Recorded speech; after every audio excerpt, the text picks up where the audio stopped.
Telangana anti narcotics bureau, Telangana cyber security bureau ఆధునీకరణకు అవసరమైన నిధులు మంజూరు చేయాలని కేంద్ర హోంశాఖ మంత్రి అమిత్ షాకు సీఎం రేవంత్ రెడ్డి విజ్ఞప్తి చేశారు.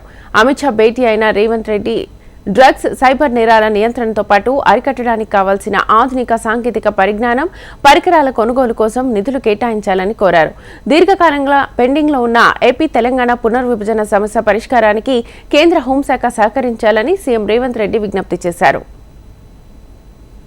తెలంగాణ రాష్ట్రానికి సంబంధించి అతిపెద్ద పబ్లిక్ సెక్టర్ అండర్టేకింగ్గా ఉన్నటువంటి సింగరేణి కాలనీస్కి సంబంధించి గోదావరి వ్యాలీ పరివాహ ప్రాంతంలో ఉన్నటువంటి కోల్ బ్లాక్స్ అన్నింటినీ కూడా ఆక్షన్ లేకుండా సింగరేణి పబ్లిక్ సెక్టర్ అండర్టేకింగ్ కేటాయించవలసిందిగా వారిని ప్రత్యేకంగా కోరాం.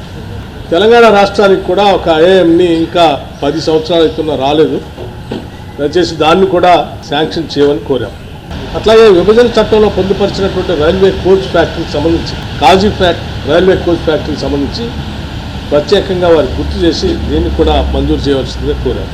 తెలంగాణ రాష్ట్రాన్ని మన ప్రభుత్వం ఏర్పడిన దగ్గర నుంచి, కాంగ్రెస్ ప్రభుత్వం ఏర్పడిన దగ్గర నుంచి డ్రగ్ ఫ్రీ రాష్ట్రంగా ఏర్పాటు చేయడం కోసం యాంటీ నార్కోటిక్స్ బ్యూరోని ఏర్పాటు చేయడమే కాకుండా పెద్ద ఎత్తున దానికి నిధులు సమీకరించి వారికి కావాల్సిన యాక్టివిటీస్, కావాల్సిన ఫండ్స్ అన్ని కూడా ఇచ్చాం.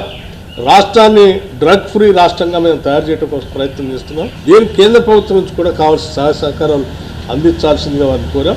అట్లాగే రాష్ట్రానికి హోంమంత్రి గారిని కలిసినప్పుడు ఇద్దరికి కూడా మేము గట్టిగా చెప్పింది, తెలంగాణ రాష్ట్రానికి సంబంధించి భద్రాచలం దగ్గర ఉన్నటువంటి 5 గ్రామాలని కూడా తప్పనిసరిగా తెలంగాణకు వచ్చేటట్టుగా, భద్రాచలం దేవస్థానం పరిధిలో ఉన్నటువంటి 5 గ్రామాలు అటు ఇటు కాకుండా ఉన్నాయి.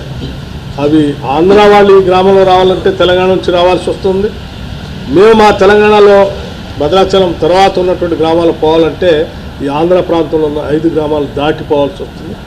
ఎప్పుడు ఏదైనా ఇబ్బందులు వచ్చినా, వరదలు వచ్చినప్పుడు కూడా లేదా సహాయ సహకారాలు అందించాలంటే కూడా ఆంధ్ర ప్రాంతానికి అడ్మినిస్ట్రేటివ్ పరంగా కూడా చాలా దూరంగా ఉన్నాయి, వాళ్ళు చేయలేకపోతున్నారు. ఏం చేయాలన్నా తెలంగాణ ప్రభుత్వం మీద ఆధారపడి ఉన్నారు.